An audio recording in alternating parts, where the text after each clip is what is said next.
कशा आहात तुम्ही सर्व? तुमचं पुन्हा एकदा मी प्रिया माझे स्टिचिंग प्लस ब्लॉगमध्ये खूप खूप स्वागत करते. तर आज तुमच्यासोबत शेअर करणार आहे मी बोटनेकचा फ्रंट साईडचा गळा आरीवर्क कशा प्रकारे करायचा. खूप सोप्या पद्धतीने आहे, तर व्हिडिओ नक्कीच कंटिन्यू पहा, म्हणजेच तुम्हाला स्टेप बाय स्टेप समजेल. आणि खरंच खूप छान आहे आणि गळ्याची डिझाईनसुद्धा अगदीच साधी सिंपल आणि सोबर दिसणारी आहे. म्हणजेच खूप छान असं लुक जे आहे ते आलेलं आहे, तर तुम्ही पाहू शकता. तर चला मग आपण सुरुवात करूया. आरीवर्क करताना आपल्याला मार्किंग व्यवस्थित येणे खूप महत्त्वाचे आहेत. त्याच्यावर आपण आरीवर्क करणार असतो, त्याच्यामुळे त्याची एकदम लाईन वगैरे सर्व काही व्यवस्थित येणं खूप गरजेचं आहे. तर तुम्हाला मार्किंग कशा प्रकारे करायची, तर त्याचा व्हिडिओ पाहिजे असेल तर आपल्या चॅनल आहे, तुम्ही तिथे जाऊन पाहू शकता.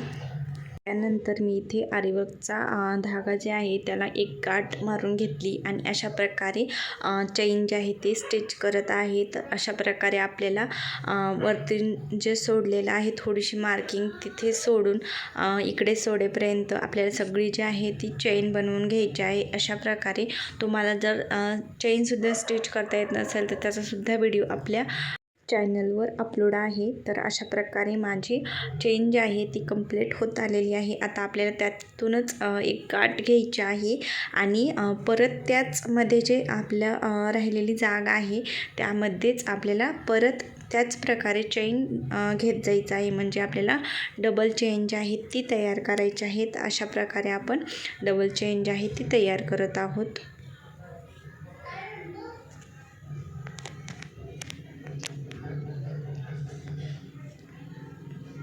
छान फिनिशिंग येण्यासाठी तुम्ही चेनसुद्धा खूप व्यवस्थितपणे सावकाशपणे तयार करा, जेणेकरून फिनिशिंग जी आहे ती व्यवस्थित दिसेल. तर अशाच प्रकारे आपण सगळी चेन जी आहे ती स्टिच करून घेऊया आणि त्यानंतर पुढची प्रोसेस जी आहे ती करूया.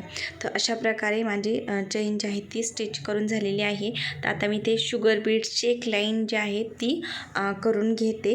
तर याच्यासाठी सुद्धा आपल्याला अंतर अजिबात पडू द्यायचं नाही आहे. अंतर पडलं तर आपलं फिनिशिंग जे आहे ते व्यवस्थित दिसत नाही आहे. त्यामुळे आपल्याला एकदम असं फिट्ट करून आरीवर्क जे आहे ते करायचं आहे. एकदम सुई जी आहे ती बरोबर टाकायची आहे आणि काढायची सुद्धा आहे. तर अशा प्रकारे शुगर बीड्सची लाईन जी आहे ती माझी कंप्लीट झालेली आहे. आता मी मोती जे आहेत ना, थोडेसे मोठे मोती शुगर बीड्सपेक्षा, तर त्याची एक लाईन बनवून घेत आहे. मी इथे मोठे मोत्याचा उपयोग नाही केला, कारण की ते खूप मोठे दिसले असते आणि समोरच्या गळ्याला जितका आपण छानपैकी छोटे मणी घेताल तितकं सोबर आणि सुंदर आपला गळा जे आहे ते दिसतो. बॅक साईडला मी मोठ्याचा उपयोग केलेला, पण या साईडला मी छोट्या मोत्यांचा उपयोग केलेला आहे. तर परत आता मी इथे शुगर बीड्सची जी आहे ती लाईन घेणार आहे आणि संपूर्ण लाईन जी आहे ती कंप्लीट केल्याच्या नंतर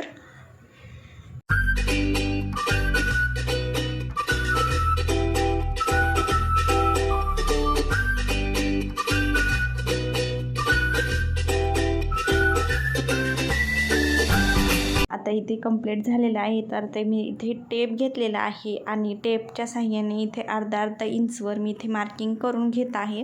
तर बघू शकता अशा प्रकारे अर्धा इंचवर आपल्याला सगळीकडून जे आहे मार्किंग करून घ्यायचे आहे आणि अशा प्रकारे डिझाईन बनवायची आहे. तर बघू शकता अशा प्रकारे दाखवते मी तुम्हाला. तर इथे आपल्याला एक घ्यायचा आहे आणि अशा प्रकारे डिझाईन बनवायची आहे.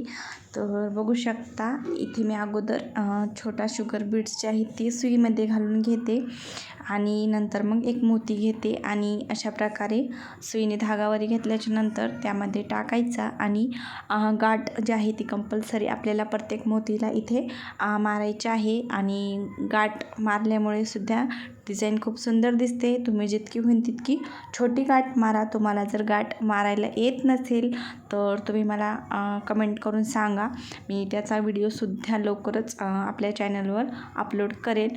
तर अशा प्रकारे खूप सोप्या सोप्या पद्धतीने मी गाठ जी आहे ती दाखवत आहे तुम्हाला, की तुम्हाला समजेल याच कारणामुळे. तर बघू शकता अशा प्रकारे आपल्याला सर्व काही डिझाईन जे आहे अर्धा इंचवर मार्किंग केलेली, तर तिथे सर्व करून घ्यायचे आहे. आणि मग नंतर आपला फायनल लुक जे आहे ते सुद्धा तुमच्यासोबत मी शेअर केलेला आहे पुढे. तर आता बघू शकता.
तर अशा प्रकारे आपण संपूर्ण आरीवर्क जे आहे ते कंप्लीट करूया आणि मग तुम्हाला आता फायनल लुक दाखवते. तर अशा प्रकारे आपल्या गळ्याचा लुक जे आहे ते कंप्लीट झालेला आहे. तर तुम्हाला हा लुक कसा वाटला कमेंट करून नक्की सांगा. व्हिडिओ आवडला असेल तर लाईक शेअर आणि सबस्क्राईब करायला अजिबात विसरू नका. Thank you for watching.